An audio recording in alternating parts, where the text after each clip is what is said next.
Hippolyta, our nuptial hour draws on apace. 4 happy days brings in another moon. But oh, methinks how slow this old moon wanes. She lingers my desires like to a stepdame or dowager, long withering out a young man's revenue. 4 days will quickly steep themselves in night, and 4 nights will quickly dream away the time. And then the moon, like to a silver bow new bent in heaven, shall be called the night of our solemnities. Go, Philostrati, stir up the Athenian youth to merriment, awake the pert and little spirit of mirth. The pale companion is not far apart. Hippolyta, I wooed thee with my sword, and won thy love with the injury, but I will wed thee in another key, with pomp, with triumph, and reveling. Happy Theseus, our renowned Duke. Nay, Theseus, what's the news with thee? Full of vexation come I, with complaint against my child, my daughter Hermia. Stand forth, Demetrius. My noble lord, this man hath my consent to marry her. Stand forth, Lysander. My gracious Duke, this man hath bewitched the bosom of my child. Thou, Lysander, thou hast given her rhymes and interchanged love tokens with my child. Thou hast by moonlight at her window sung with feigning voice verses of feigning love, and stolen the impression of her fantasy with bracelets of thy hair, rings, gauds, conceits, knacks, trifles, nosegays, sweetmeats.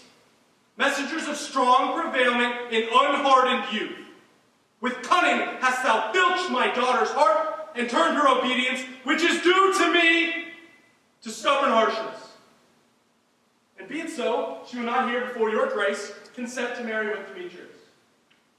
I beg the ancient privilege of Athens. As she is mine, I may dispose of her, either to this gentleman or to her death, according to the law immediately provided in that case. What say you, fair Hermia?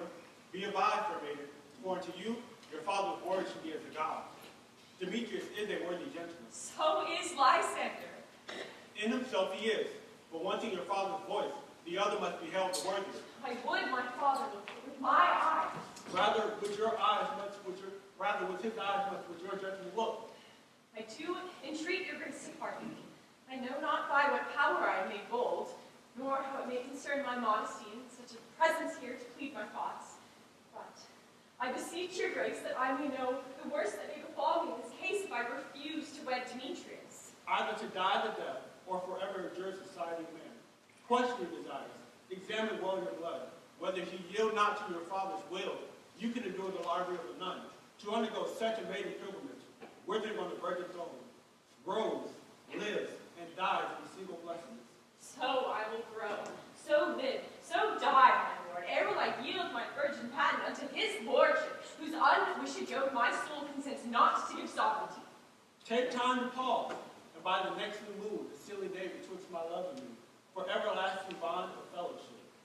You can either prepare to die for disobedience to your father's will, or wed Demetrius as you would, or on Diana's altar, protest for high austerity and single life. Relent, sweet Hermia, and Lysander, yield thy praised title to my certain right. You have her father's love, Demetrius. Let me have Hermia's. Do you marry him? Scornful Lysander, true, he hath my love. And what is mine, my love shall render him. And she is mine. And on my right to her, I do estate unto Demetrius. I am, as well directed, as well possessed. My love is more than his. In my fortunes every way as fairly ranked, if not with advantage, as Demetrius, which is more than all these folks can do. I am beloved of beauteous Hermia. Why should not I then prosecute my right? Demetrius, I'll vouch it to his head, made love to Nadar's daughter, Helen. And she, sweet lady, dotes, devoutly dotes in idolatry upon this spotted and inconstant man. I must confess that I did hear so, but my mind being wholly filled with self-affairs, I did lose it. Good Demetrius and good Theseus, I have private schooling for you both. And fair Hermia, look you on yourself to fit your father's fancy. Come, Hippolyta, with cheer my love. Demetrius and Theseus, I have some private affairs for you both. Come along, come along. With duty and desire will follow.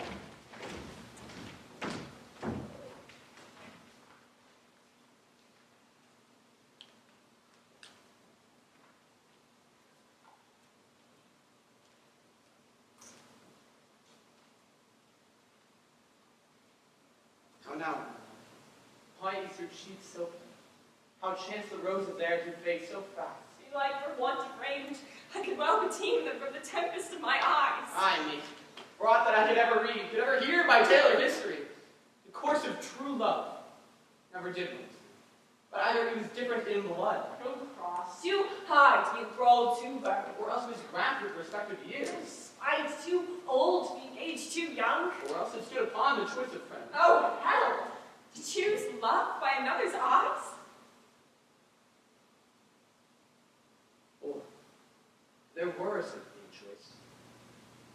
War, death, or sickness did lay siege to it, making it as momentaneous as sound, swift as a shadow, short as any dream, but brief as the lightning in the calling night, that in a spleen unfolds both heaven and earth, and ere a man hath power to say, behold!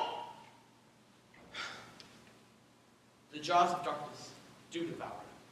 So quick, bright things come into confusion. If, then, true lovers have ever been crossed, it stands as an edict in destiny. Let us then teach our trial patience, as it is a customary cross, as due to love as thoughts and dreams and sighs, wishes and tears, poor fancies follow us. Good persuasion.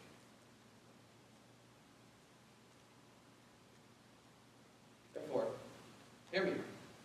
I have a widow, a dowager, a great mother, and she hath no child. From Athens is her house, remote 7 weeks, and she respects me as her only son. There, my gentle Hermia, may I marry thee, and to that place the sharp Athenian lock cannot pursue us. If thou lovest me, steal forth thy father's house tomorrow night, and in the wood, a league without the town, where I did meet thee once with Helen, to do observance to a morning day. There will I stay. My good Lysander, I swear to thee by Cupid's strongest bow, by his best arrow with the golden head, by the simplicity of Venus's doves, by that which knitteth souls and prospers lungs, and by that fire which burned the Carthage queen when the false Trojans under sail were seen, by all the vows that ever men broke, a number more that ever woman spoke. In that same place thou hast appointed me, tomorrow truly will I meet with thee. Keep promise, love. Look, here comes Helen. Godspeed, fair Helena. Whither away? Call you and me fair? That fair again unsay. Demetrius loves your fair. Oh, happy fair. Your eyes are lodestars, and your tongue's sweet air more tunable than lard to shepherd's ear. When wheat is green, when hawthorn buds appear, sickness is catching. Oh, were favor so yours I would catch, dear Hermia, ere I go. My ear should catch your voice, my eye, your eye, my tongue, your tongue's sweet melody. Were the world mine, Demetrius being mated, the rest I'd give to be you translated. Oh, teach me how you look, and with what art you sway the motion of Demetrius's heart. I frown upon him, yet he loves me still. Oh, that your frowns could teach my smiles such skill. I give him curses, yet he gives me love. Oh, that my prayers could such affections move. The more I hate, the more he follows. The more I love, the more he hateth me. His folly, Helena, is no fault of mine. None but your beauty. Would that fault were mine. Take him. He no more shall see my face. Lysander and myself shall fly this place. Before the time I did Lysander see, seemed Athens as a paradise to me. Oh, then, what graces in my love do dwell, that he hath turned a heaven unto a hell. Helen, to you our minds be womanful. Tomorrow night the thief doth behold her silvery visage in the water glass, decking with liquid pearl of lady grass. A time which lovers' flight doth still conceal. Through Athens' gate have we devised to see. In the woods, where often you and I, like faint primrose beds, are wont to lie, emptying our bosoms of their counsel sweet. There, my Lysander and myself shall meet. And thence from Athens, turn away our eyes to seek new friends and stranger companies. Farewell, sweet playfellow. Pray thou for us, and good luck grant thee thy Demetrius. Keep promise, love. We must starve our sight from lovers' food till morrow deep midnight. I will, my love. Helen, I do. As you on him, Demetrius, don't on you. How happy some or other some can be. Through Athens I am thought as fair as she, but what of that? Demetrius thinks not so. He will not know what all but he do know.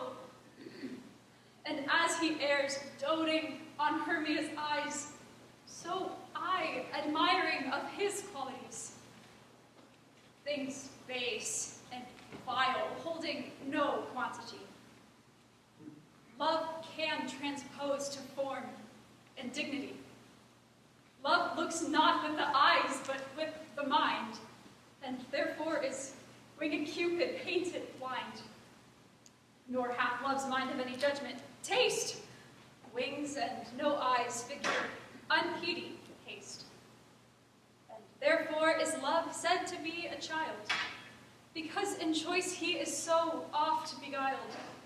As waggish boys in a game themselves forswear, so the boy love is perjured everywhere. For ere Demetrius looked on Hermia's eyne, he hailed down oaths that he was only mine, and when that hail some heat from Hermia felt, so he dissolved, and showers of oaths did melt.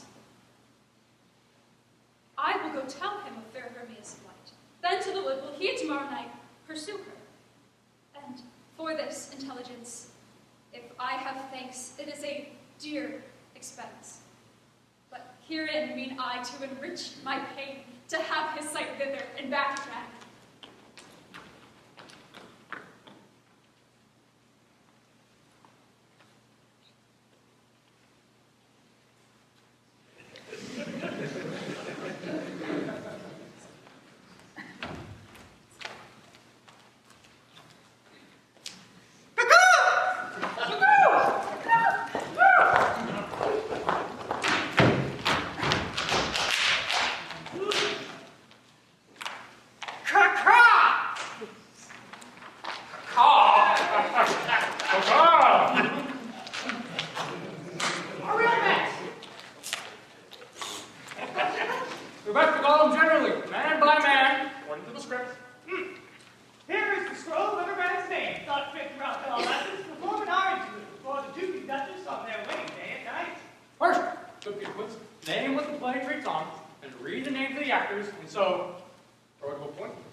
I am speaking a monstrous little voice. Disney.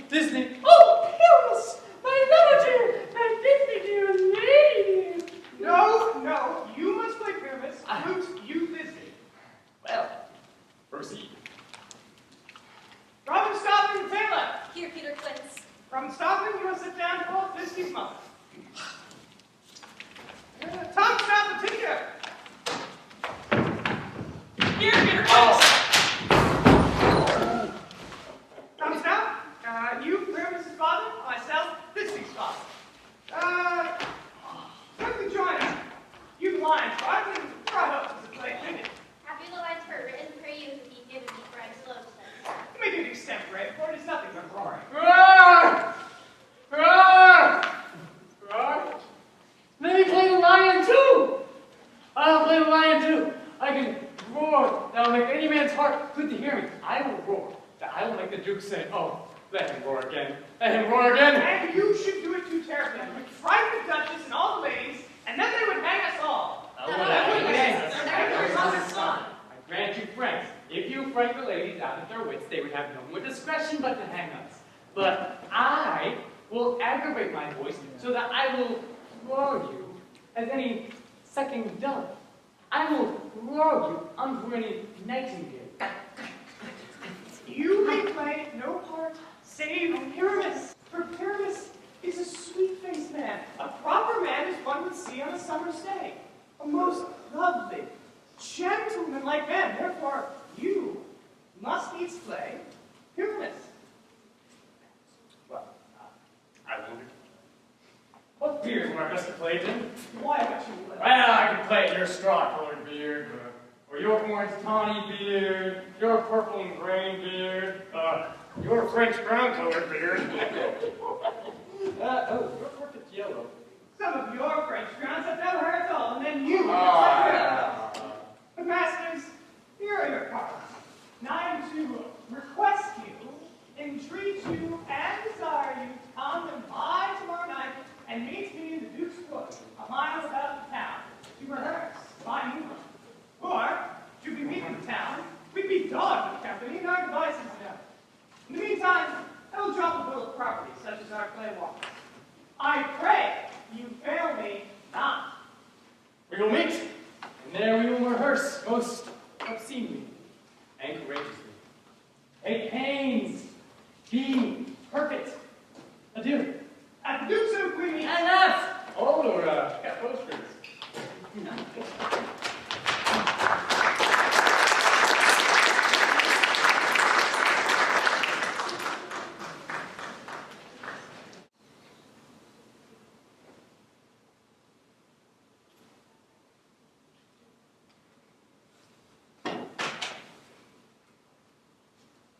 How now, spirit?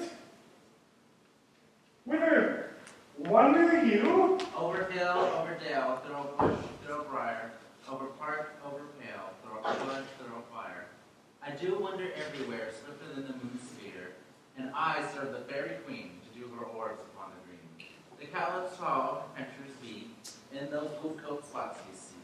Those be rubies, fairy favors, and those freckles of their savors. I must go seek some dewdrops here, and hang a pearl in every cowlet's ear. Farewell, thy lawless spirits, I'll be gone. Our queen and all her elves come here and on. The king not keep his rebels here tonight. Take heed, the queen, come not within his sight. For Oberon is passing felon wrath, because that she, as her attendant hath, a lovely boy, stolen from an Indian king. She never had so sweet a change. Jealous Oberon would have the child, neither train, trace the forest wild. But she, for course, withholds the loved boy, crowns him with flowers, and makes him all her joy. So now they never meet in grove or green, by fountain clear, or spangled starlight seen, but they do swear that all their elves for fear creep into acorn cups and hide them there. Either I mistake your shape in making fight, or else you are that shrewd and lavish sprite called Robin Goodfellow. Are not you he that frights the maidens of the villagery, who skim milk and sometimes labor in the corn, and bootless make the breathless huswife churn? and sometimes make the drink to bear no harm, misleading night wanderers laughing at their harm. Those that hobgoblin call you and sweet talk, you do their work and they shall have good luck. Are not you he? Thou speakest the right. I am the merry wonder of the night. I just Oberon and make him smile when I have found being that horse beguiled, neighed in the likeness of a filly fowl, and sometimes lurk I in a gossip's bowl, in very likeness of a roasted crab. And when she drinks, against her lips I bob, and on her river dewlap pour the ale. I say, oh, sad ale. Sometimes a drinker's stool mistaketh me, then slip I from her. On down topples she, and Taylor cries, and the whole choir hold their hips and walk, and waxing in their mirth and knees and swear. Ah, merry hours, never wasted there. But room fairy, here comes Oberon. And here, my mistress, would that you were gone. Ill met by moonlight, proud Titania. What? Jealous Oberon? Fairy, skip hence. I have forsworn his bed and company.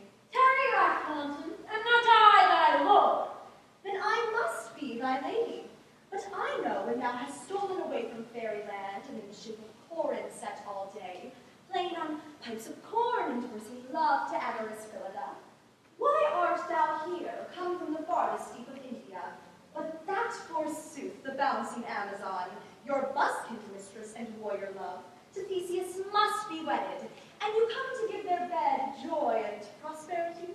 How canst thou thus for shame, Titania, glance at my pretty Hippolyta, knowing I know thy love for Theseus? Didst thou not lead him through the glimmering night from Paragonia, whom he ravished, and make him with fair Aeneas break his faith with the Radney and Antiopa? These are the forgeries of jealousy, and never since the middle summer spring met we on hill, in dale, forest, or mead, by paved fountain or by rushing brook, or in the beachant margent of the sea, to dance our ringlets to the whistling wind. But with thy brawls thou hast disturbed our sport. Therefore the winds piping to us in vain, as in revenge have sucked up from the sea contagious fogs, which falling in the land hath every pelting river made so proud that they have overborne their continents. The ox hath therefore stretched his yoke in vain. The plowman lost his sweat, and the green corn hath rotted ere his youth attained a beard. The fold stands empty in the drowned field, and crows are fatted with the murrain flock. The Nine Men's moors is filled up with mud, and the quaint mazes in the wanting green for lack of tread are undistinguishable. The human mortals want their winter here. No night is now with hymn or carol blessed. Therefore the moon, with governess of floods, pale in her anger, washes all the air that rheumatic diseases do abound. And thorough this distemperature we see the seasons alter. Hoary-headed frost fall in the fresh lap of the crimson rose, and on old times' thin and icy crown an odorous chaplet of sweet summer buds is, as in mockery, set. The spring, the summer, the childing autumn, angry winter, change their wonted liveries, and the mazed world by their increase now knows not which is which. And this same progeny of evils comes from our debate, from our dissension. We are their parents and original. Do you amend it then? It lies in you. Why should Titania cross her Oberon? I do but beg a little changeling boy to be my henchman. Set your heart at rest. The fairyland buys not the child of me. His mother was a votress of my order, and in the spiced Indian air by night full often hath she gossiped by my side, and sat with me on Neptune's yellow sands, marking the embarked traders on the flood, when we had laughed to see the sails conceive and grow big-bellied with the wanton wind, which she, with pretty and with swimming gait following, her womb then rich with my young squire, would imitate and sail upon the land to fetch me trifles and return again, as from a voyage rich with merchandise. But she, being mortal, of that boy did die, and for her sake do I rear up her boy, and for her sake I will not part with him. How long within this wood intend you to stay? Perchance till after Theseus' wedding day. If you will patiently dance in our round and see our moonlight revels, go with us. If not, shun me, and I will spare your haunts. Give me that boy, and I will go with thee. Not for thy fairy kingdom. Fairies away. We shall chide downright if I longer stay. Well, go thy way. Thou shalt not from this grove till I torment thee for this injury. My gentle pup, come hither.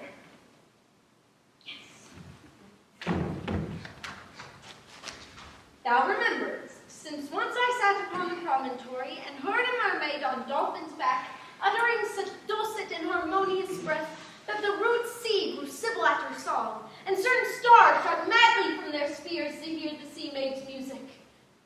I remember. The very time I saw, but thou couldst not, flying between the cold moon and the earth, Cupid all armed. A surname he took, and a fair bestial throned by the west, and loosed his love shaft smartly from his bow, as it should pierce 100,000 hearts. Yet I might see young Cupid's fiery shaft, quenched in the chaste beams of the watery moon, and the imperial votress pass it on in maiden meditation, fancy free. Yet marked I where the bolt of Cupid fell. It fell upon a little western flower, before milk white, now purple with love's wound, and maidens call it love in idleness. Fetch me that flower. The herb I showed thee once. The juice of it on sleeping eyelids laid will make a man or woman madly dote upon the next live creature that it sees. Fetch me that flower, and be thou here again ere the Leviathan can swim a league. I'll put a good round about the earth in 40 minutes. Having once this juice, I'll take Titania while she's asleep, and drop the liquor of it on her eyes, so that when the next thing she waking looks upon, be it on lion, bear, wolf, or bull, on meadow monkey, or on busy ape, she shall pursue it with the soul of love. And ere I take this charm from off her sight, as I would take it with another herb, I will make her render up her page to me. But who comes here? I am invisible, and will overhear their conference. I love thee not, therefore pursue me not. Where is Lysander and fair Hermia? The one I'll stay, the other stayeth me. Thou toldst me they were stolen up to this wood, and here I am. Wood within this wood, and because I cannot see my Hermia, hence get thee gone and follow me no more. You draw me, you hard-hearted adamant. Yet you draw not iron, for my heart is true as steel. Leave you your power to draw, and I shall have no power to follow. Do I entice you? Do I speak you fair? Or do I not in plainest truth tell you I do not more, cannot love you? And for that do I love you more. I am your spaniel, and Demetrius, the more you beat me, I will fawn on you. Use me, but as your spaniel. Spurn me, strike me, neglect me, lose me. Only give me leave, unworthy as I am to follow you. What worser place can I beg in your love, and yet a place of high respect with me, than to be used as you use your dog? That's not too much to hatred in my spirit, for I was sick when I looked on thee. And I am sick, but I look not on you. You do impeach your modesty too much. To commit yourself into the hands of one who loves you not.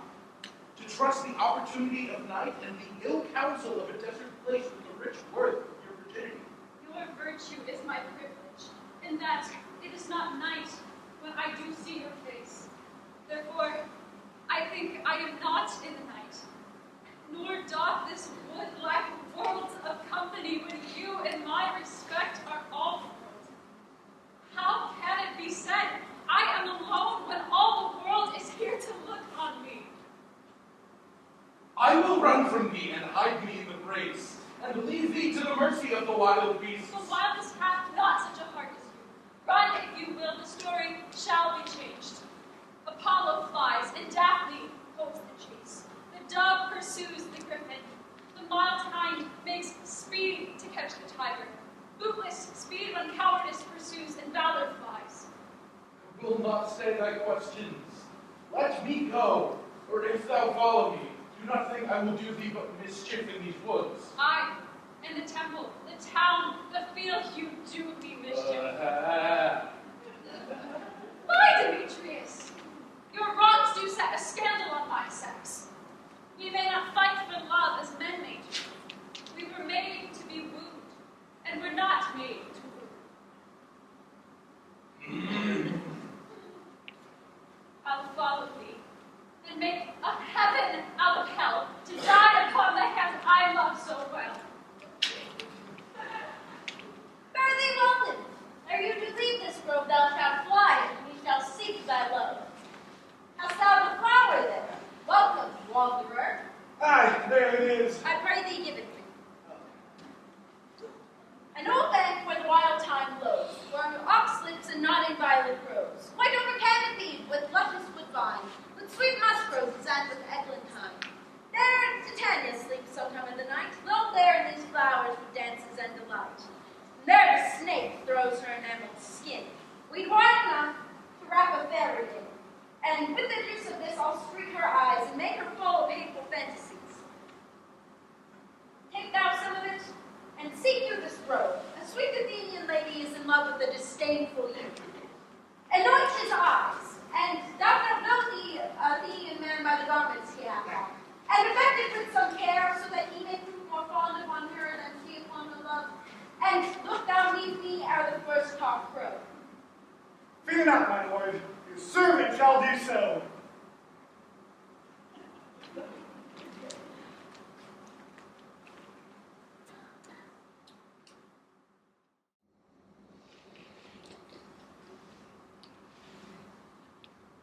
Come now, a roundel and a fairy song.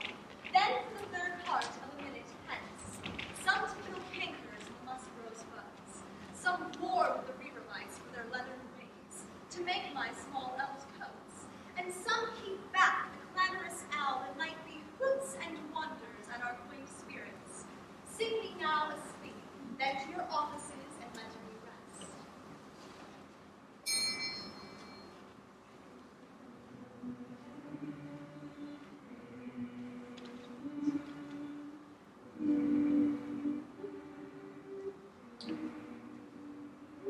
You spotted snakes with double tongue, thorny hedgehogs, peanuts, newts and blind dwarfs do no harm.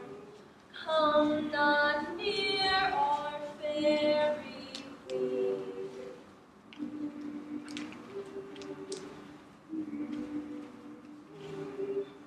Fear of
cat or bear, or wild boar with bristled hair? In thy eye that shall appear when thou wakest, it is thy dear. Wake when some vile thing is near.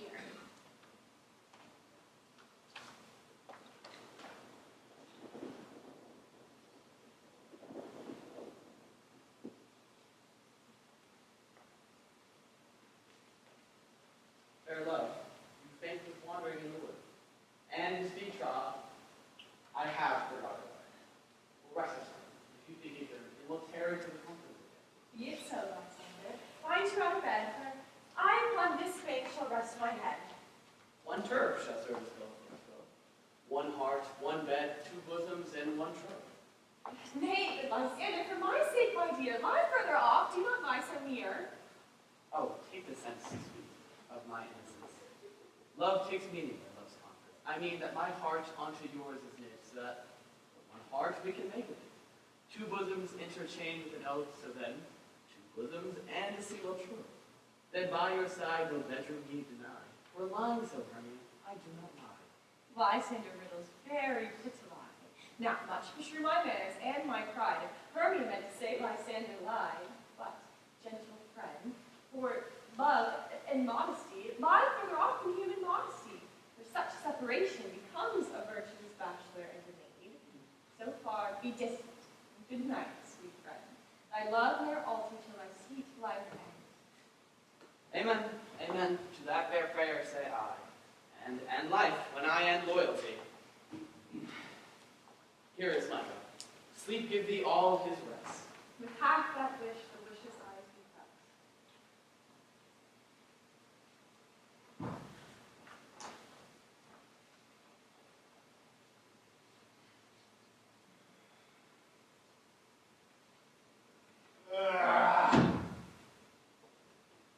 Through the forest have I gone, but a Athenian found I, none, whose eyes I might approve this flowers forest and stern blue.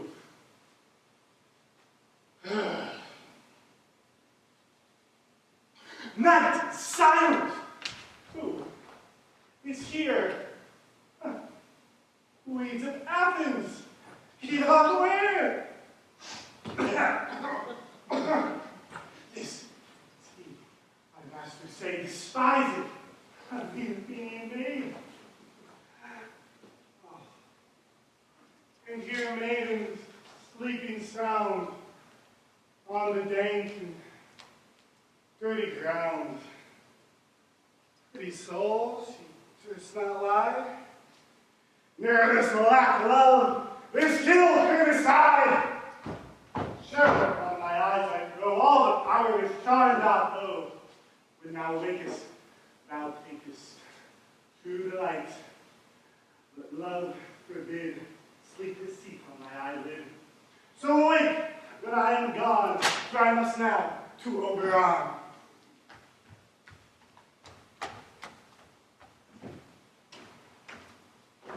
Stay, though thou kill me, sweet Demetrius. I charge thee hence, and do not haunt me thus. Oh, wilt thou, darkling, leave me? Do not so. Stay on my peril, I alone will go. Oh, I am out of breath in this fond chase. The more my prayer, the lesser is my grace. Happy is Hermia, wheresoe'er she lies, for she hath blessed and attractive eyes. How came her eyes so bright? Not with salt tears. If so, mine are oftener washed than hers. No, no, I am ugly as a bear. For beasts who meet me run away for fear. Therefore, no marvel though Demetrius do as a monster fly my presence thus. What wicked and dissembling glass of mine made me compare with Hermia's spirit mine? But who was this? Lysander on the ground dead or asleep? I see no blood, no wound. Lysander, if you live, good sir, awake! And run through fire, I will for thy sweet sin. Transparent Helen, nature shows art, and that through thy bosom makes me see thy heart. Where is Demetrius? Oh, how fit a word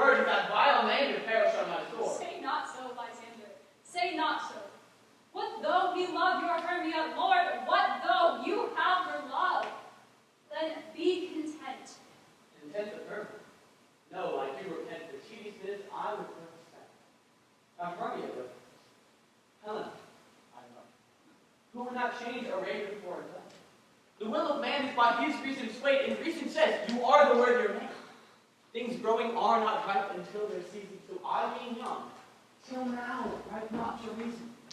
In touching now the point of human skill, reason becomes the marshal to my will, and leads me to your eyes, where I overlook love's written stories in love's richest book. Wherefore was I to this keen mockery born? When at your hands did I deserve this scorn? Is it not enough?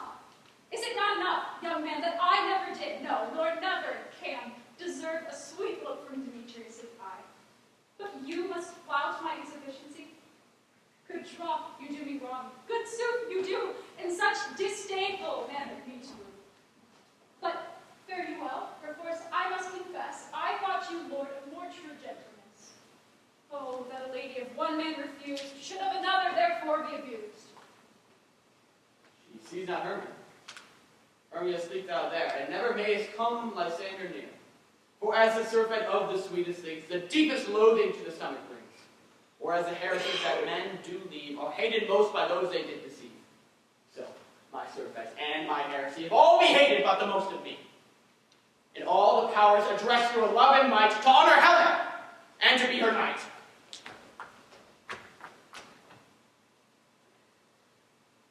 Help me. Lysander, help me. Do thy best to pluck this crawling serpent from my breast.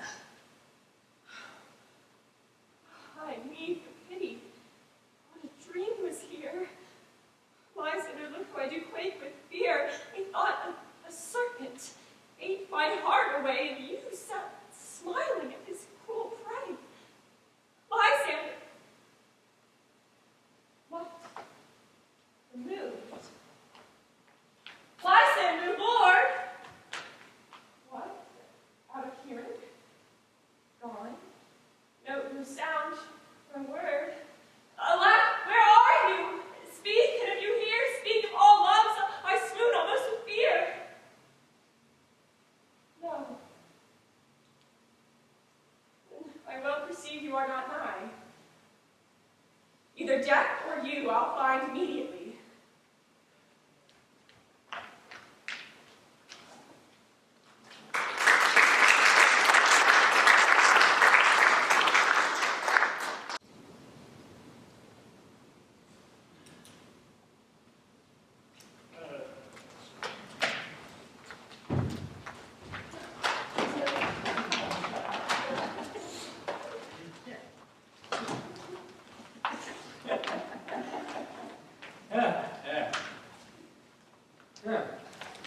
Where you all met?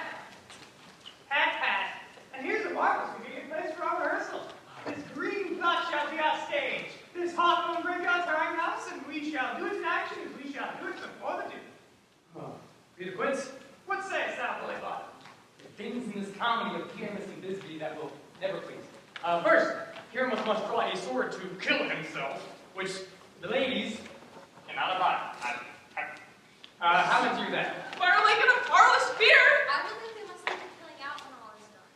Not a whit. I have advice to make all well. Write me a prologue. Let this prologue seem to say, we will do no harm with our swords, and that Pyramus is not killed indeed. For the more better show, tell them that I, Pyramus, am not Pyramus, but Bottom the Weaver. Ah! This will put them at ease. Well, we shall have such a prologue. It shall be written in 8 and 6. No. Make it 2 more. Let it be written in 8 and 8. Yeah. Will not the ladies be afeard of the lion? I fear it, I promise you. Masters. You ought to consider with yourself to bring in, God shield us, a lion among ladies is a most dreadful thing. There is not a more fearful wildfowl than your lion living, and we ought to look. Therefore, another prologue must say he is not a lion. Nay, you must name his name, and at his face must be seen through the lion's neck, and he must speak thus to the same effect. Ladies, or fair ladies, I would would wish you, I would request you, I would entreat you not to fear, not to tremble, my life for yours. If you think I come here as a lion, then that's pity upon my life. No, I am no such thing. I am a man as other men are. And there, plainly, let him name his name and tell them that he is Snug the Joiner. Well, it shall be so. But there's two hard things. That is, bringing moonlight into a chamber. For Purvis and Thisbe, as you know, did beat by moonlight. Doth the moon shine that night we play our play? A calendar, look in the almanac. Find out moonshine. Find out moonshine. Yes, it doth shine at night. Let us leave the casement of the great chamber window open, and the moon may shine in at the casement. Huh? Or else one must come with lantern and bush of thorn and say he comes to disfigure or to present the person of moonshine.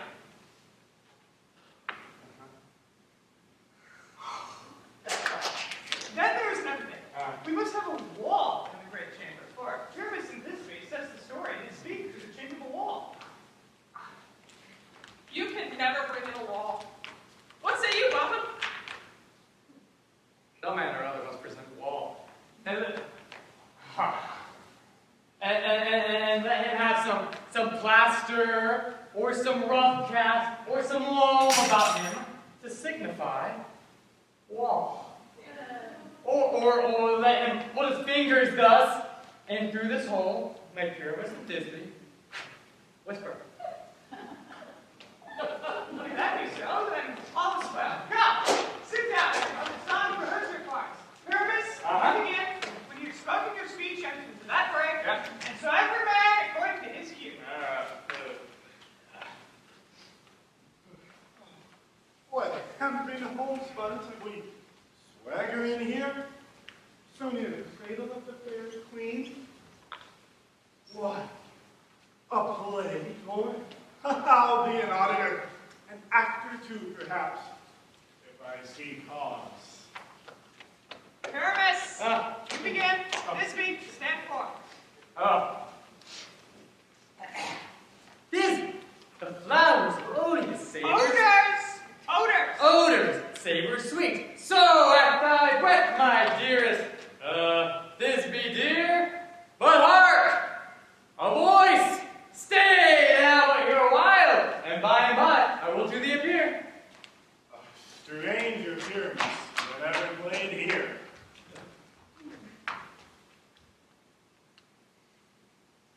Must I speak now? I very must you, for you see he goes about to see a noise and is to come again. Most radiant pyramid, most lily white of hue. Of color like the red,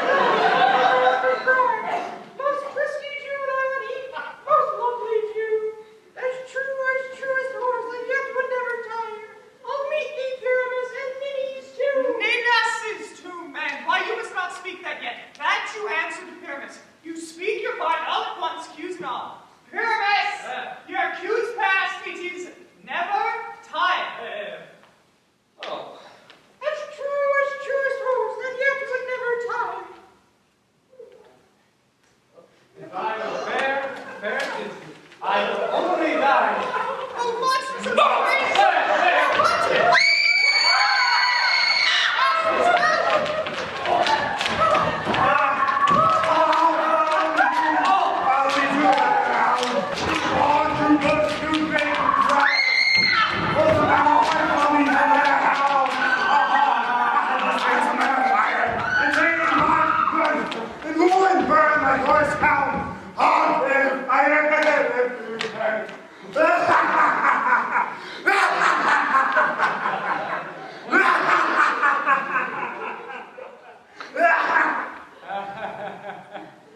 Why did they run away? This is the knavery of them, to make me afeared. Hey! Oh, Ponton! Thou art changed! What do I see on thee? What do you see?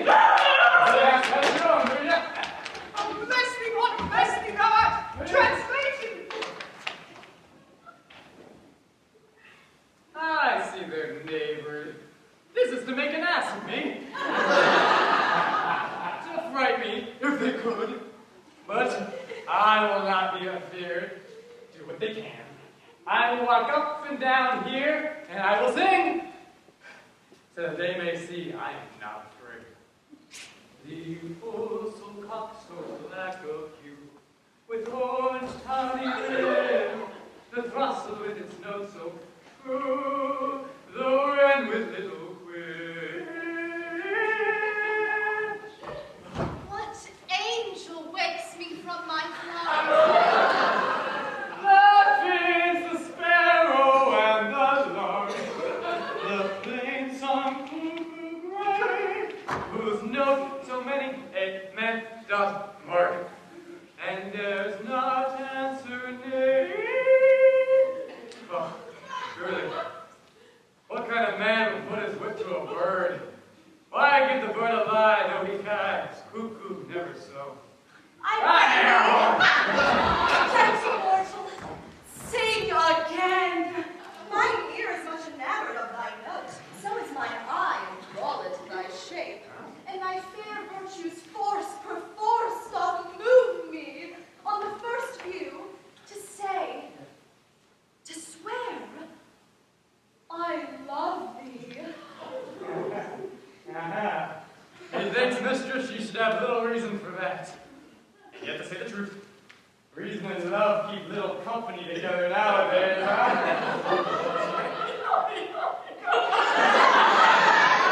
And the more the pity that some honest neighbor might make them friends. Man, I can believe politicians. Thou art as wise as thou art beautiful. Oh, not so neither. If I had wit enough to get out of this wood, I'd have enough to make my turn. Out of this wood do not desire to go. Thou shalt remain here, whether thou wilt or no. I am a spirit of no common rate. The summer still doth tend upon my state, and I do love thee, therefore go with me. I'll give thee fairies to attend on thee, and they shall fetch thee jewels from the deep. And sing while thou on pensive flowers dost sleep, and I will purge thy mortal grossness so, that thou shalt like an airy spirit go. Peace blossoms, cobweb, note, and custard seed. Ready, and I, And I. And I. Where shall we go? Be kind and courteous to this gentleman. Hop in his walks and gambol in his eyes. Feed him with apricots and dewberries, with purple grapes, green figs, and mulberries. The honey bags steal from the humble bees, and for night drop their waxen thighs, and light them at the fiery glowworms' eyes, to have my love to bed and to arise, and pluck the wings from painted butterflies, to fan the moonbeams from his sleeping eyes, nod to him elves and do him courtesies. Hail, mortal. Hail, hail! Hail. I cry your worship mercy heartily. Beseech your worship's name. Cobweb. Oh, I desire you a good acquaintance, Master Cobweb. If I cut my finger, I shall make one with you.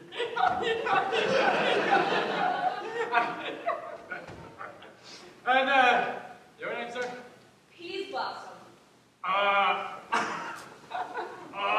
Commend me to Master Squash, your father, and Mistress Peascott, your mother. I desire you a good acquaintance too, Master Peas Blossom. And, your name, sir? Mustard seed. Good, Master Mustard Seed. I know your kindred well, yes. That same cowardly ox-like beef hath devoured many a gentleman of your household.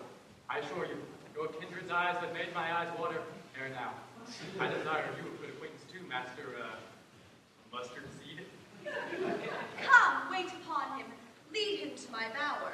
The moon, methinks, looks with a watery eye, and when she weeps, weeps every little flower, lamenting some enforced chastity. Tie up my lover's tongue, bring him silently.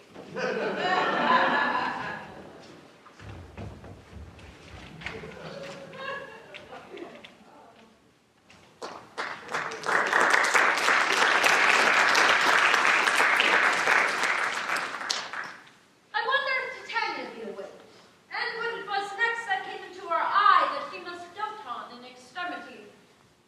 Here comes my messenger. How now, mad spirit? What night from now about this haunted grove? Oh, my mistress,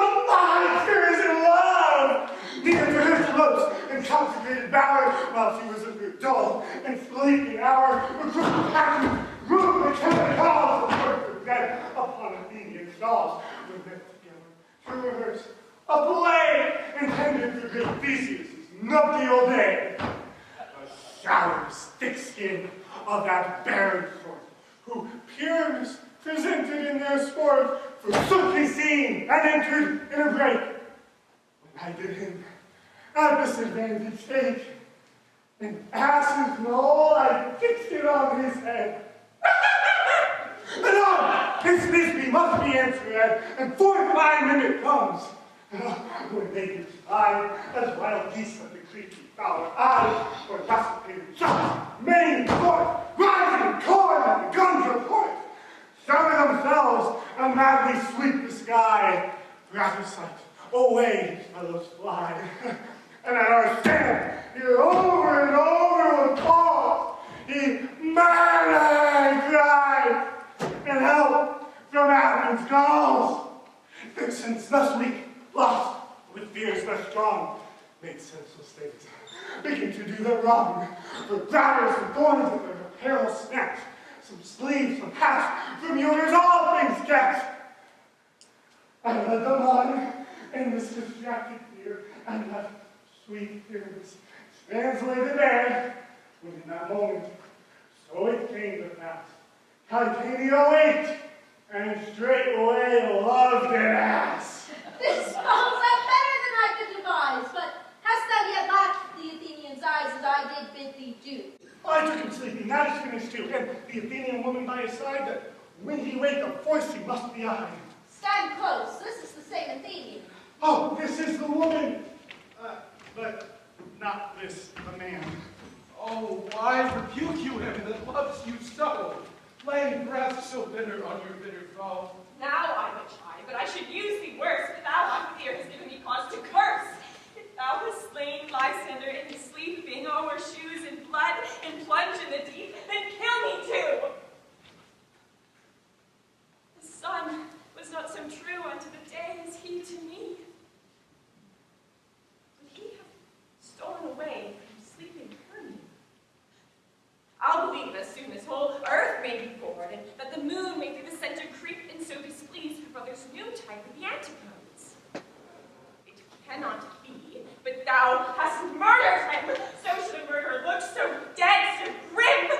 And so should the murdered look, and so should I, pierced through the heart with your stern cruelty. And yet you, the murderer, look as bright, as clear, as yonder Venus in her glimmering sphere. What's this to my Lysander? Where is he? Oh, good Demetrius, wilt thou give him me? I'd rather give his carcass to my hounds. Out, dog, out, cur! Thou hast driven me past the mouth of maiden's patience. Hast thou slain him then? Henceforth never be numbered among men. Oh, once tell true, even for my sake. Durst thou have looked upon him being awake, and hast thou killed him sleeping? Oh, a brave touch. Could not a worm, an adder, do so much? An adder did it, with doubler tongue than thine, thou serpent. Adder never stung. You spend your passion on a misprized mood. I am not guilty of Lysander's blood, nor is he dead for aught that I can tell. I pray thee then tell me he is well. And if I could, what should I get there for? A privilege never to see me more. And from thy hated presence part I so. See me no more, whether he be dead or no. There is no following her in this fierce fame. So here for a while I will remain. For sorrow's heaviness doth heavier grow, for death that bankrupt, sleep doth sorrow owe. And if for some slight measure you will pay, if for his tender here I make so stay.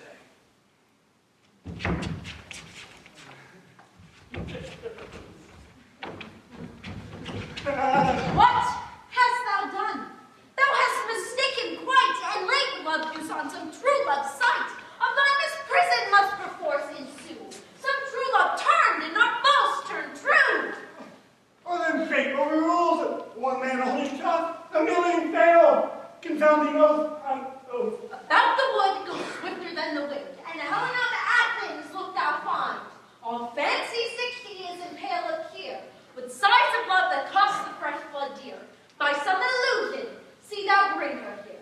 I'll shine his eyes against you, I go, look how I go, swifter than an arrow from the Tartar's bow. Flower of this purple dye, hit with Cupid's archer eye, sink in apple of its eye, when his love he doth espy.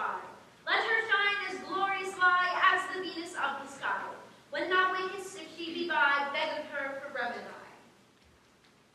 Captain of our fairy band, Helena's here, at hand, and the Mr. Fine pleading for a lover's fee. Oh, so leave him upon, I can see.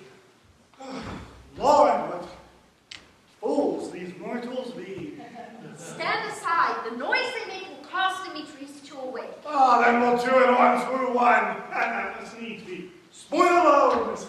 Those things do best please me, which resolve preposterously. Why? You think that woman scored and there should never come in tears? Look, what I found. I was weak. Found the more than their nativity all through the pierce. Why should you think these things in me scorch you, bearing the badge of faith to prove the truth? You do advance your cunning more and more when truth feels true. Oh, devilish holy fray, these vows are Hermia's. Would you give her o'er? Weigh oath with oath, and you shall nothing weigh. These vows to her and me, put in two scales, will even weigh, and both as light as scales. I had no judgment when to her I swore. Nor none in my mind, now you give her o'er. Demetrius loves her and he loves not you! Oh. How? Goddess, nymph, perfect, divine. To what, my love, shall I compare thine eye? Crystal is money, oh, how right in show. Thy lips, those kissing cherries, tempting grow. That pure congealed white eye, for as snow fanned with eastern winds, turns to a crow when thou holdst up thy hand. Oh, come, let me kiss this princess of pure white, this seal of bliss. Oh, spite! Oh, hell! I see you all are set against me for your merriment. If you were civil and knew courtesy, you would not do me thus such injury. To vow and swear and superpraise my parts, and I am sure you both hate me with your hearts. You two are rivals and love Hermia, and now both rivals to mock Helena? A trim exploit, a manly enterprise to conjure tears up in a poor maid's eyes with your derision. None of noble sort would so offend a virgin and extort a poor soul's patience, all to make you sport. Demetrius, you are unkind. Be not so, for you love Hermia. This you know, I know. And with all goodwill, with all my heart, in Hermia's love, I yield you up my heart. And yours in Helen, to me bequeath, whom I do love and will do till my death. Never did mockers waste more idle breath. Lysander, keep thy heart. If e'er I loved her, all that love is gone. My heart to her as guestwise sojourned, and now to Helen's at home returned, there to remain. Helen, it is not so. Disparage not the faith thou dost not know, lest thou abide it. Look where thy love comes, yonder is thy deed. Dark night, that from the eye his unction takes, the ear more quick of apprehension makes. Where it doth compare the sea, sense and pace, the hearing the double recompense. By thou art, not by mine eye, my standard found. Mine ear, I think, he brought me to my sound. But why, unkindly, didst thou leave me so? Why should he say whom love doth press to go? What love could press Lysander from my side? Lysander's love, that would not let him lie. For Helen, who morning gilds the night, that all yon fiery oes in eye of light. Why seek'st thou me? Could not this make thee know the hate I bear thee made me leave thee so? You speak not as you think, it cannot be. Lo, she is one of this confederacy. Now I perceive they have conjoined all three to fashion this false sport in spite of me. Injurious Hermia, most ungrateful maid, have you conspired? Have you with these contrived to bid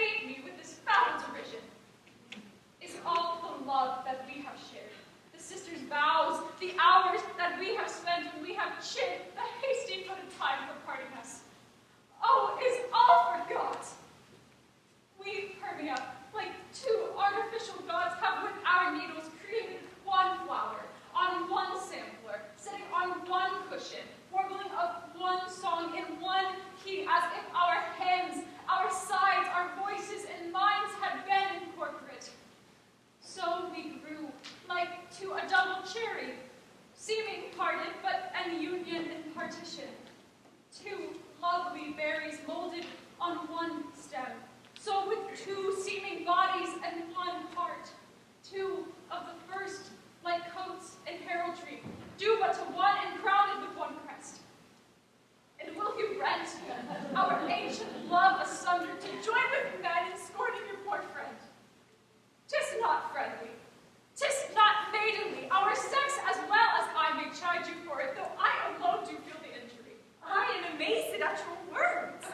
I scorn you not. It seems that you scorn me. Have you not set Lysander as in scorn to follow me and praise my eyes and face, and made your other love Demetrius, who went out and spurned me with his foot, to call me goddess, nymph, divine, rare, precious, celestial?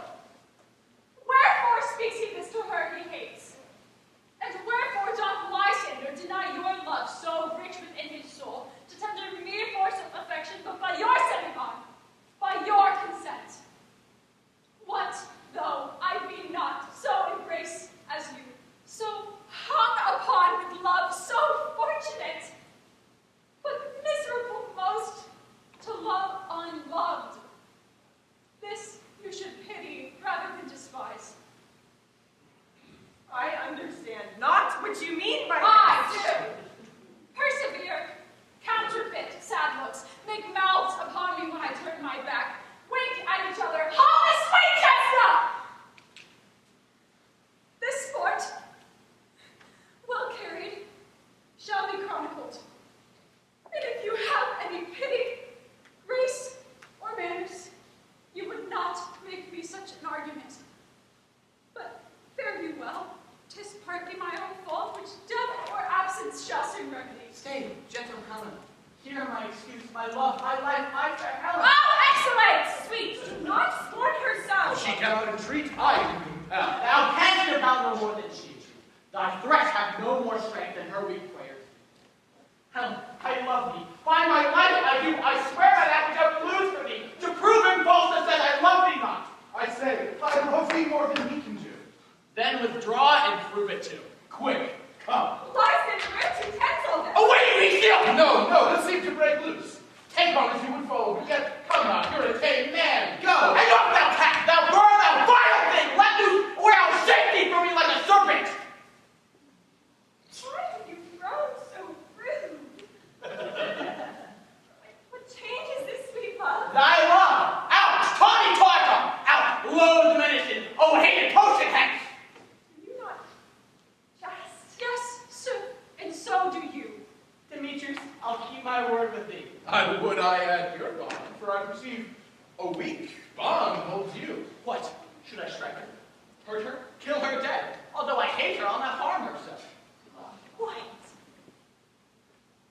Can you do me greater harm than hate? Hate me. Wherefore, oh me, what news, sweet love? Am I not Hermia?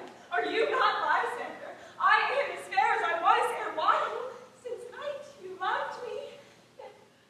Since night you left me. Why then? You left me, oh, the gods forbid, in earnest shall I say? By my life, I never did desire to see thee. Therefore, be it a question of doubt, of hope. Therefore, be certain nothing truer, 'tis no jest that I do hate thee and love Helen. Oh, me.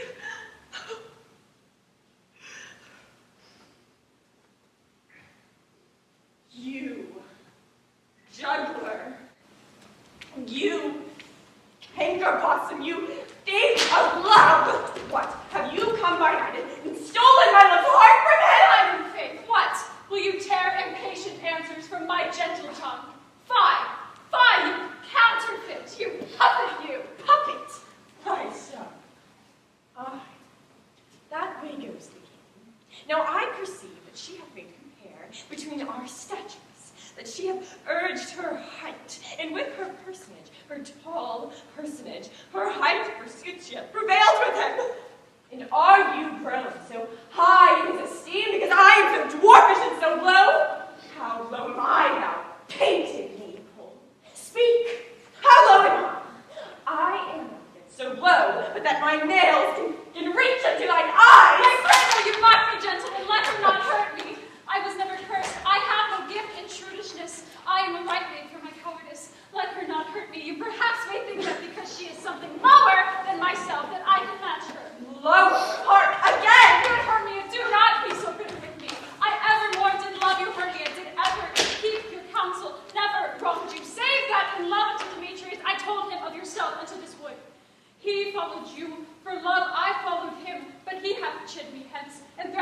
burn me, strike me, nay, to kill me too. Let me go. To Athens will I bear my folly back and follow you no further. Let me go. You see how simple and how fond I am. Why then, get you gone. Who is it that hinders you? A foolish heart that I leave here behind. What? I stand with Demetrius! Be not afraid, she shall not harm thee, honey. No, sir, she shall not, though you take her part. Oh, when she is angry, she is keen and shrewd. She was a vixen when she went to school, and though she be but little, she is fierce. Little. Again. Nothing but lower and little. Why will you suffer to stop me? Must let me come to her. Get you gone, you dwarf! You hindering not breastmate! You bead! You ankle! You are too officious in her behalf who scorns your services. Speak not of Helena. If thou intend any so little show of love to her, thou shalt provide. Now she will me not. Follow me, if thou darest to try whose right of thine or mine is most in heaven. Follow, nay, I'll go with thee, cheek by jowl.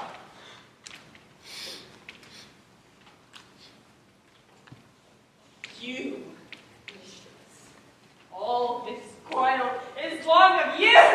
Nay, go not back. I'll not trust you. I nor longer stay in the cursed company. Your hands and mine are quicker for a fray. My legs are long ago to run away. I know not what to say.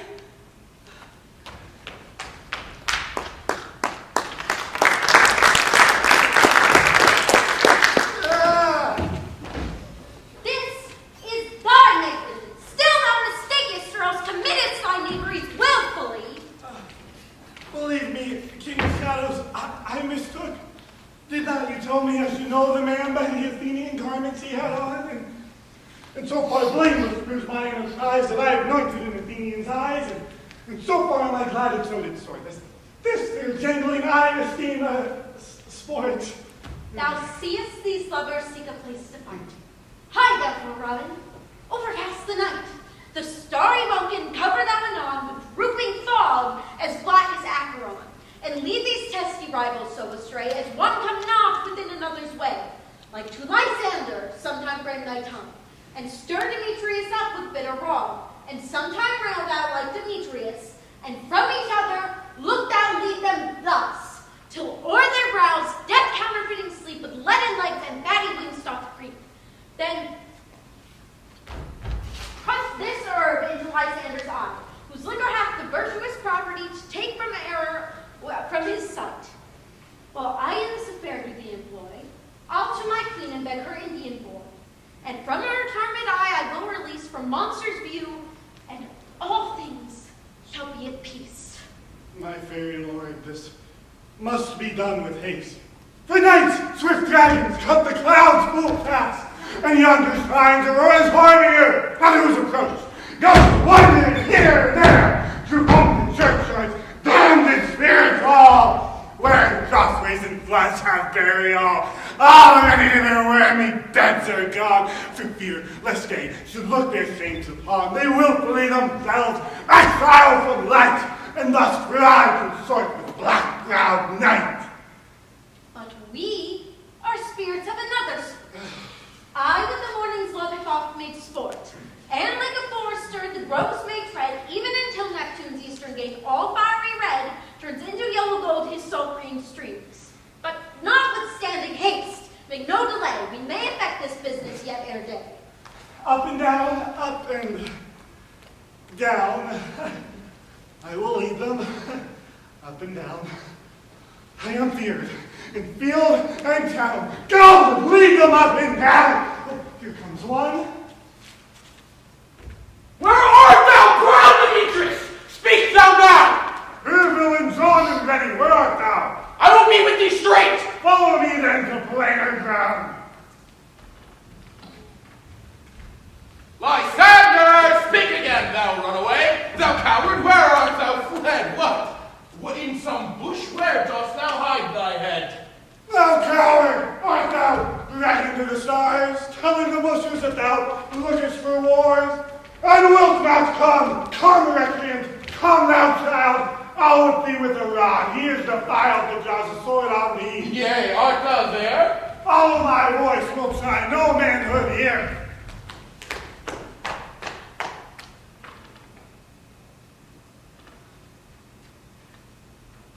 He comes before me, and still he dares me on. I come where he calls, and then he is gone. The villain is much lighter shield than I followed fast, but faster did he fly. That am I in dark, fallen uneven way. Here will rest. Come, thou gentle day, for if but once thou show me thy great light, I will find Demetrius and revenge this fight. Ho, ho, ho, coward, why comest thou not? Abide me if thou darest, for well I wot. Thou runs before me, shifting every place, and darest not stand, nor look me in the face. Where art thou now? Come hither, I am here. Nay, thou mockst me. Thou shalt abidest here, if ever thy face by daylight see. Go thy way, faintness constraineth me, to measure out my length on this cold bed. By day's approach, look to be visited.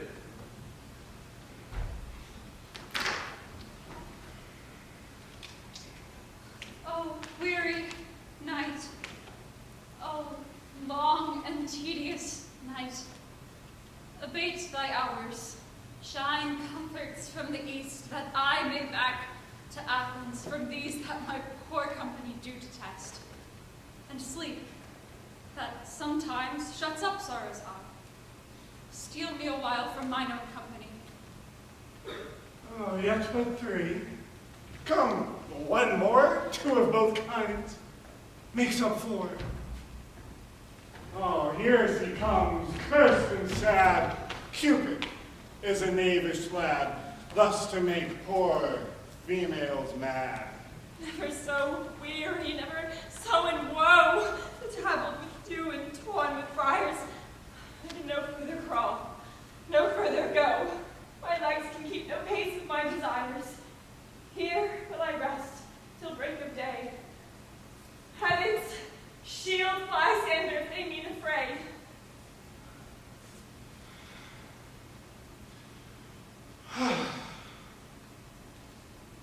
On the ground, sleep sound. I'll apply to your eye, gentle lover, remedy.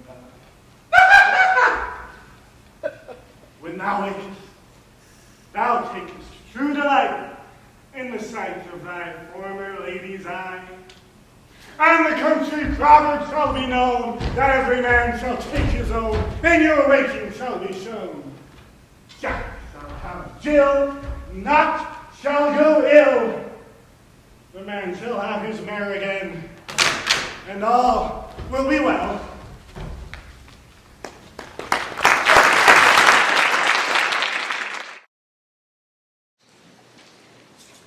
Come, sit thee down upon this flowery bed, while I thy amiable cheeks do coy, and stick musk rose in thy sweet smooth head, and kiss thy fair large ears, my gentle joy. Where's Peace Blossom? Ready? Scratch my head, Peace Blossom. Where's Monsieur Cowboy? Ready? Monsieur Cowboy, Monsieur, get to your weapons in your hand and kill me a red-headed humblebee on the top of a thistle. And, here, Monsieur, bring me back the honey bag.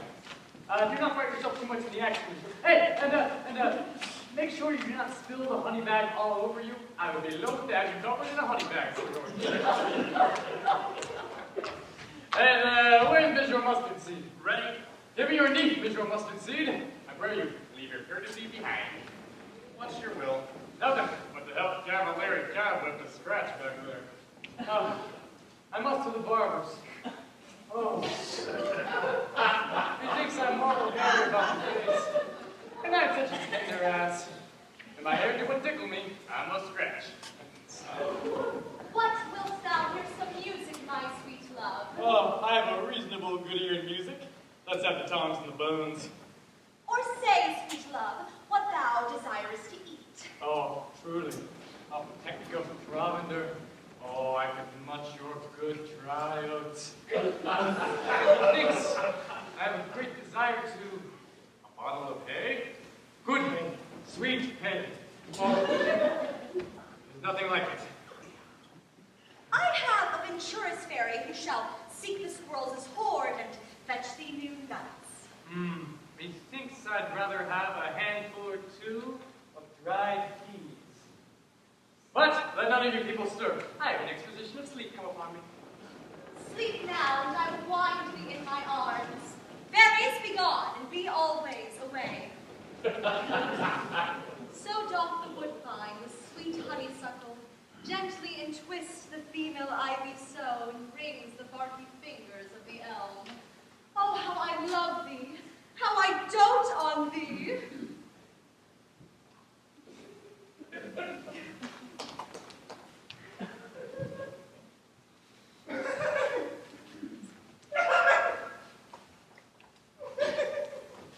Welcome, good Robin. Seest thou this sweet sight? But doubted now I do begin to pity, for meeting her of late behind the wood, I did upbraid her and fall out with her. For seeing his hairy temples then had rounded with a coronet of fresh and fragrant flowers. When I had at my pleasure taunted her, and she in mild terms begged my patience, I asked of her her fairy child, which straight she gave me. Sent her fairy to bear into my bower in fairyland. Now I have the boy. I will release her of this hateful imperfection of her eyes, and Puck, remove this transformed scalp from off this Athenian swain, so that he, waking when the others do, may back again to Athens repair. And think no more of tonight's accidents, but as the mere fierce vexations of a dream. First, I will release the fairy queen.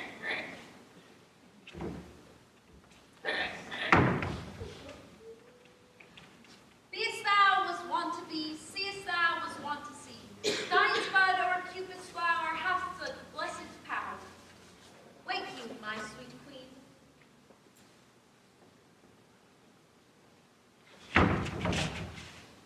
My Oberon, what visions have I seen? Methought I was enamored of an ass. There lies your love. How came these things to pass? Oh, how mine eyes do loathe his visage now. Silence a while, and Puck remove his head. Tanya, music hall, and strike more dead than all these 5 descents. Music. Oh, music, such as charmeth sleep. Now, when thou wakest with thine own fool's eyes peep. Take hands with me and rock the ground whereupon these sleepers be.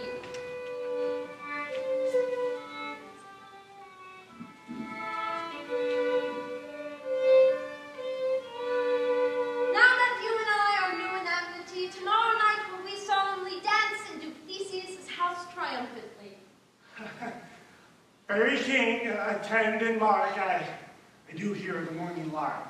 Sad must we, trip we after night's shade. We the glow can compass soon, swifter than the wandering moon. Come, my lord, and in our flight, tell me how it came this night that I sleeping here was found with these mortals on the ground.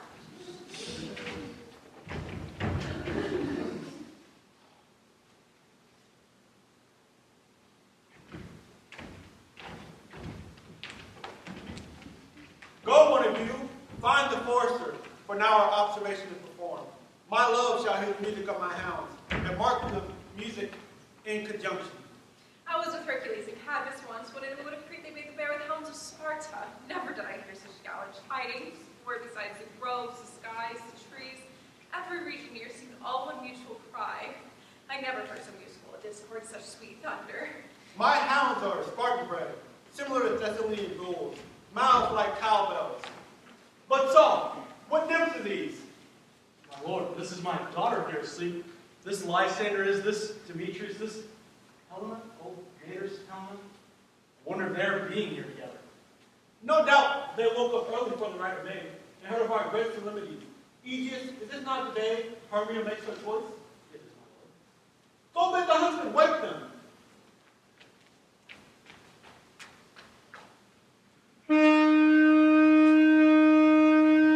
Good morrow, friends! St. Valentine has passed. Begin what words the couple now? Pardon, my lord. Stand up! I know you two are rival enemies. How come such great concord? And fear no hate, and sleep next to someone, and fear no enmity. My lord, I shall reply amazingly, half sleep, half waking. But as yet, I swear, I cannot truly say how I came here. For as I think, for truly what I speak, And now I do the thinking. So it is. I came with Hermia, where we might be away from the Athenian law without peril. Enough, my lord, you have enough. I beg the law upon his head. They would have stolen away. They would, Demetrius. Therefore, I have defeated you and me. You of your wife and me of my consent that she should be your wife. My good lord, fair Helen told me of this their stealth hither to this wood, and I, in fury, followed them.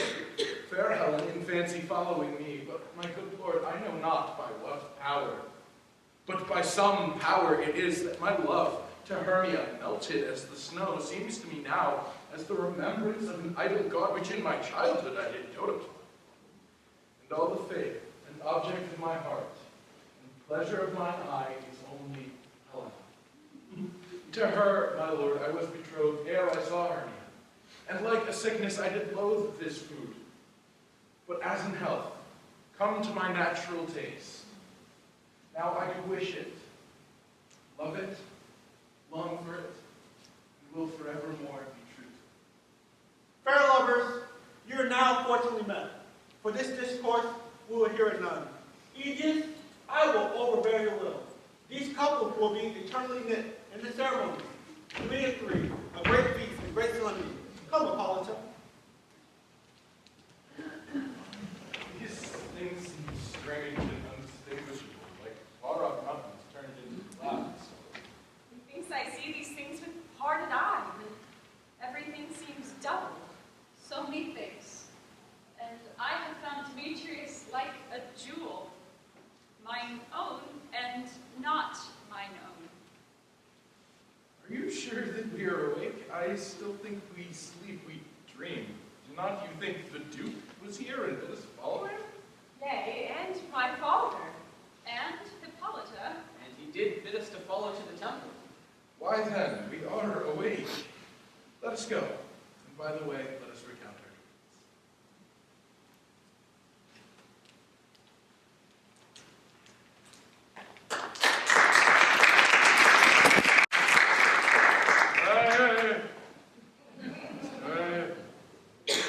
What you comes, call me. Huh? I'd actually supposed to bear care of it.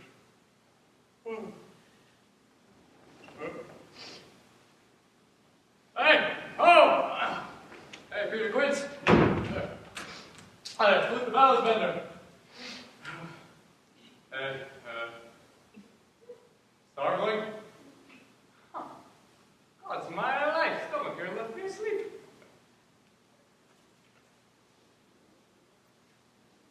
I have had a most rare vision. I've had a dream. That's the wit of man to say what dream it was. Oh. Man, it's what an ass if he goes out to expound his dream. I thought I was. No, there's no man can tell what. We thought I was. I thought I had. Man is but a patched fool if he would offer what we thought I had. The eye of man hath not heard, the ear of man hath not seen. Man's hand is not able to taste, his tongue to conceive, nor his heart to report what my dream was. Shall get Peter Quince to write a ballad of this dream. It shall be called Bottom's Dream. Because it hath no bottom. And I will sing it in the latter end of the play before the Duke peradventure to make it more gracious. I will sing it at her death.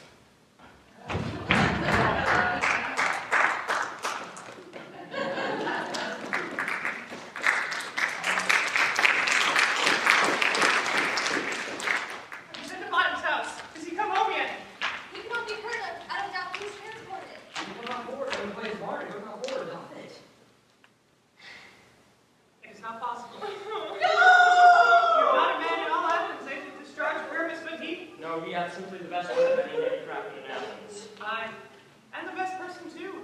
And he's a very paramour for a sweet voice. You must say paragon of paramour as God bless us. Master, it is time for the temple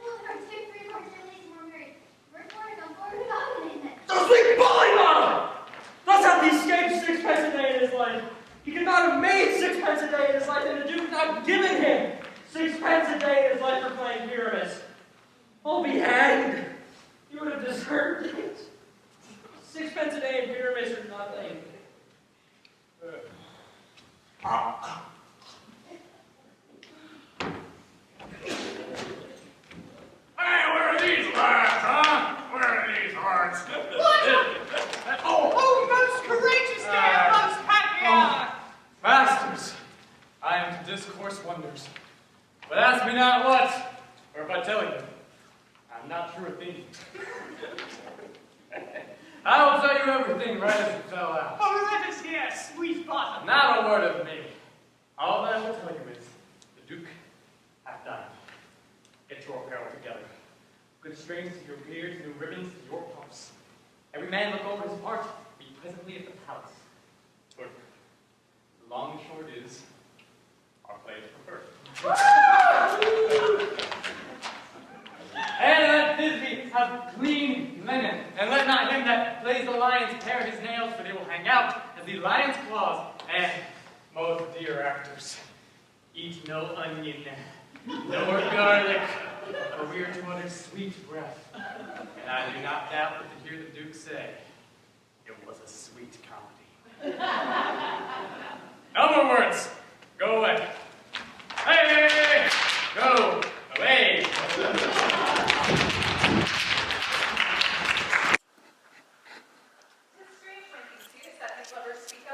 More strange than true. I never may believe antique fables or fairy toys. In that imagination body form, how supposed a bush to bear? But all the stories of the night told over, and all their mind streams figured so together, more witness it than fancy's image engrosses something of great constancy, but howsoever strange and admirable. Here comes the lovers, full of joy and mirth. Joy is a friend. Let love accompany your heart. More than to us, just waiting your royal walk, your boy, your bed. What music shall we have? Call for Estradi. Here, Knight Theseus. What abridgments do you have? Any dancers? Any music? There is a brief of how many sports are right. Make choice of which your highness will see first. Let us see. The battle with the centaurs to be sung by an Athenian eunuch to the harp. Well, none of that. That have I told my love and glory of kinsman Hercules. The riot of the bacchanals, tearing the Precinian singer in their rage, that is an old device, and it was played when I was last a conqueror. The thrice free music, mourning for the death of learning, late decease and beggary, that is satire, keen and critical, but it's not for our nuptial. A tedious brief scene of young Pyramus and his love Thisbe, very tractable mirth. Merry and tragical, tedious and brief, how shall we find concord in this discord? A play there is, my lord. Some 10 words long, which is brief as I know to play, but by 10 words it is too long, which makes it tedious. For in the play there's not one word apt or one player fitted, and tragic it is, my noble lord, for Pyramus therein doth kill himself, which I must confess when I saw rehearsed made mine eyes water, but more merry tears the passion of loud laughter have never shed. So who were they that do play? Hard-handed men that work in Athens here, who have never labored in their minds until now, and have now toiled their unbreathed memories with this same play as to nuptial. And we will hear it. No!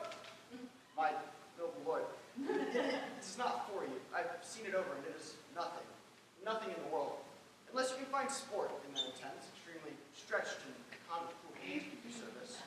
I will hear that play. Go bring them in. I love not to see wretchedness or charge. Why, gentle sweet, you shall see no such thing. He says they can do nothing in this kind. The kind of we can give them thanks for nothing. As always, we take things in might, not merit. Love and tongue-tied simplicity, at least speak most.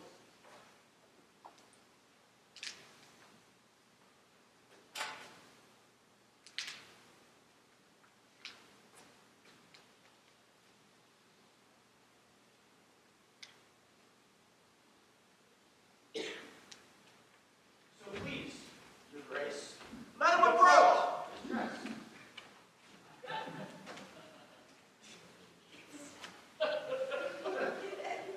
If we offend, it is with our good will. That you should think we come not to offend, but this good will to show our simple skill.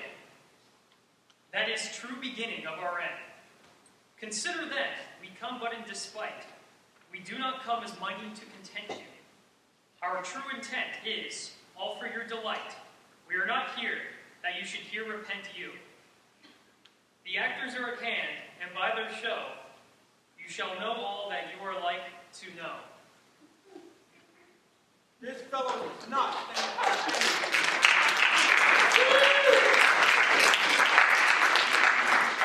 Yes, read his prologue like a rough colt. He knows not to stop. A good moral, my lord. It is not enough to speak, but to speak true. Indeed, he hath played on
moonshine.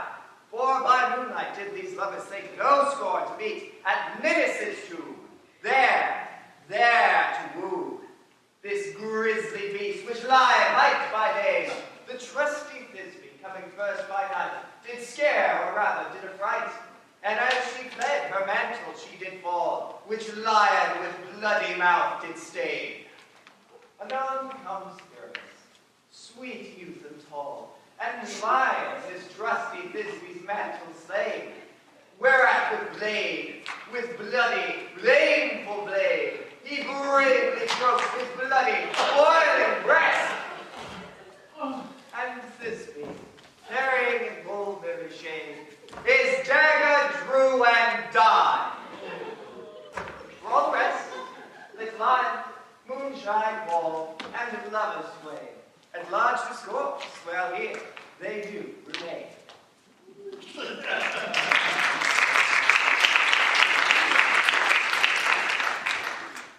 I wonder if the lion beat to speak. No wonder, my lord. One lion may when many asses do. Here, Miss Jaws near the wall. Silence. In this same interlude it doth befall that I will now my name present a wall, and such a wall as I would have you think that had in it a cranny hole or chink, through which the lovers, Pyramus and Thisbe, did whisper often very secretly.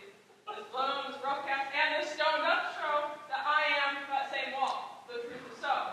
And such a cranny is right and sinister, through which the fearful lovers are to whisper. Would you desire a lion to hear to speak better? It is the wittiest partition I've ever heard discourse with. Here, Miss Jaws near the wall. Silence.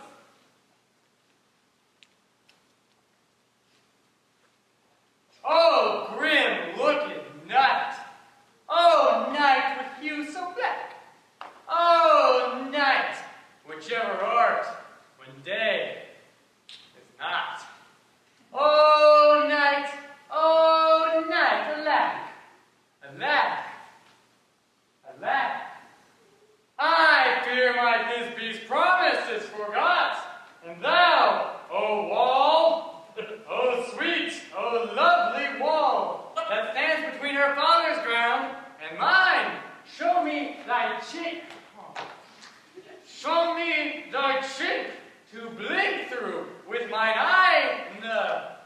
Ah! Thanks, courteous wall. Jove shield thee well for this. But what see I? No Thisbe do I see. Oh, wicked wall, through whom I see no bliss. Cursed be thy stones for thus deceiving me. The wall, methinks, being sensible, should curse against it. No. Truth, sir, you should not, deceiving me, your Thisbe's cue. She is to enter now, and I spy her to a hole from the wall. You'll see, he'll fall past that hole. Yonder she comes! Oh, wall, then often hast thou heard my voice, my heart is unnerved, dear Pyramus and me. Often have my lips felt thy stones with lime and rough casted up in me. Ah, I see a voice. Now will I to the chink to see if I can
beast, my lord, that e'er I saw.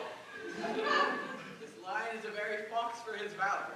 And a goose for his discretion. Not so, my lord, for his valor cannot carry his discretion, and the fox carries the goose. It is well. Leave it to his discretion. Here comes the moon. This lantern doth the horned moon present. He should have worn the horns on his head. He does have the horns there, invisible within his circumference.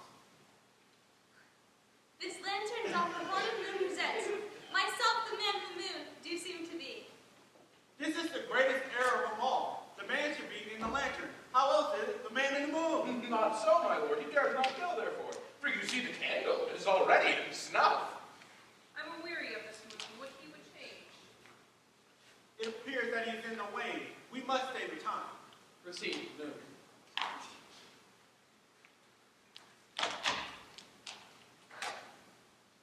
All that I have to say is to tell you that the lantern is the moon, myself the man of the moon, this thorn bush my thorn bush, and this dog my dog. Now, all of these should be in the lantern, for all of these are in the moon.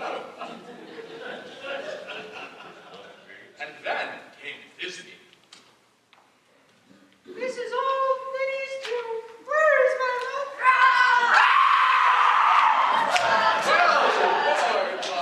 Well run, Disney! Well, sure, I'm trying to figure your face. Well now, lions!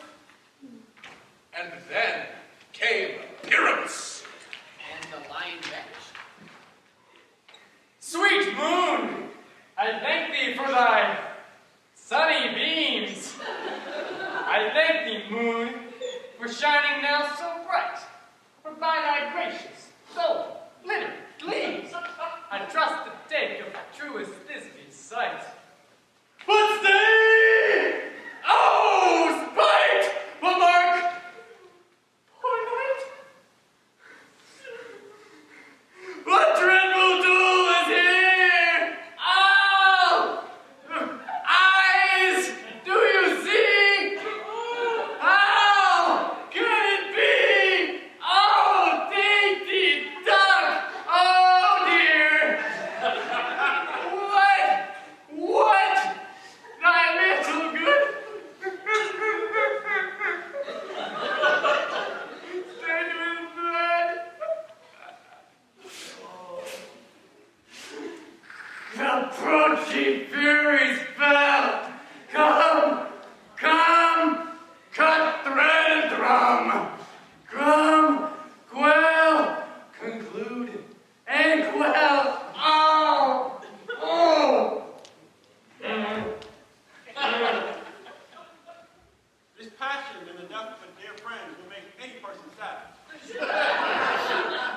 I pity the man. Oh, wherefore nature didst thou lion's frame, that same vile beast that here deflowered my dear, that very same Dane that is, no, that was, that ever lived, that loved, that liked, that looked with cheer.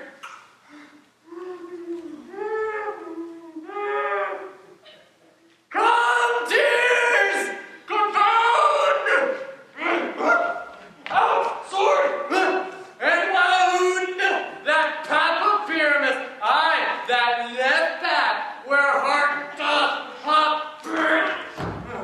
Thus die I. Now am I dead. Oh, now am I fled. My soul's in the sky. Time! Lose thy lead, moon! Take thy flight. Now die! Die! Die! Die! No tie, Die! but an ace is his name, for he is but one. He is less than an ace man, for he is nothing. He is dead. Without with the surgeon, you might get recover and prove an act. How James Moonshine is gone before Thisbe returns to find her lover. She will find him by starlight. Her passion comes to end the play. Methinks she should not use such a long one on such a pyramid. I hope she will breathe. as which Pyrrhus, which Thisbe is the better. She hath already spied him with those sweet eyes. And thus she means Fiddleisant. What? Asleep, my love? Pyrrhus, rise! Speak, oh no! What tune must guard these sweet eyes? This jury knows. This woman needs. These compassion needs. Our gods are gone. Lovers make love. His eyes were green as leaves. Sisters three, come to me. The man's as pale as milk. And like I gore, since you have drawn his thread that was made of silk. Tongue, not a word. Come, thy trusty sword. Come, thy breast and bugle. Farewell, friends. Thus this begins. Adieu, adieu, adieu. Moonshine and wine are left to bury the dead. Aye, and Wall too. No. No. No. I assure you, the walls down part of their fathers. Hey, did you get the epilogue or is it a burger last dance with no company? No epilogue, no thank you. All the players are dead. This play needs no excuse. Let go of your company.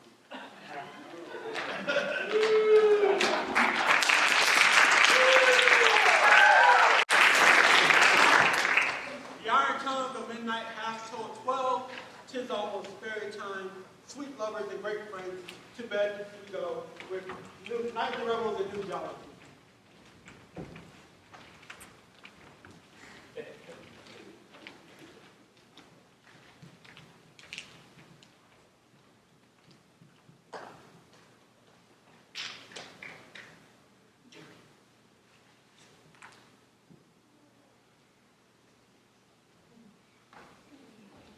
Now, the hungry lion roars, and the wolf behowls the moon.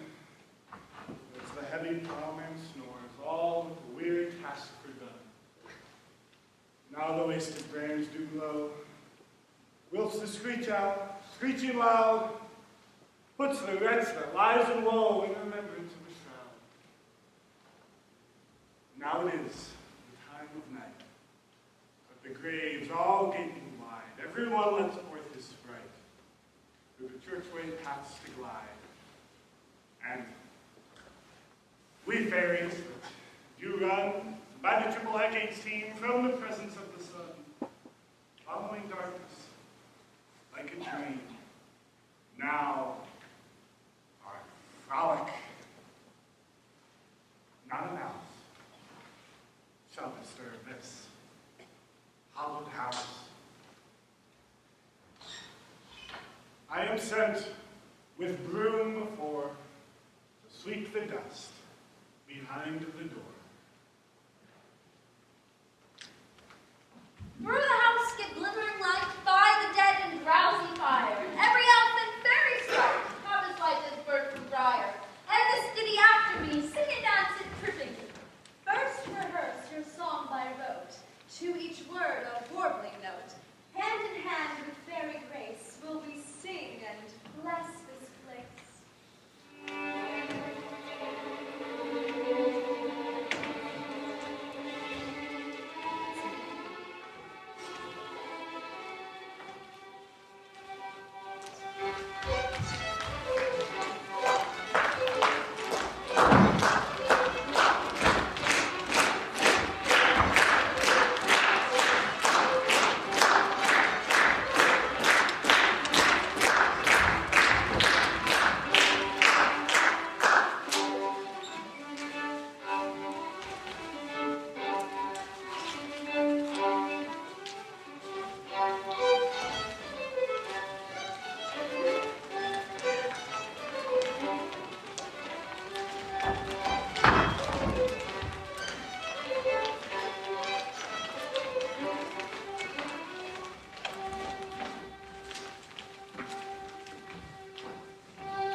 others have offended. Think with this, and all is mended, that you have but slumbered here while these visions did appear, and this weak, idle theme, no more yielding but a dream. Do not hurt, and if you pardon, we will mend, and as I am an honest puck, if we have unearned luck, thus to escape the serpent's tongue, we will make amends ere long, else the puck a liar call. So good night unto you all. Give me your hands if we be friends, and rise.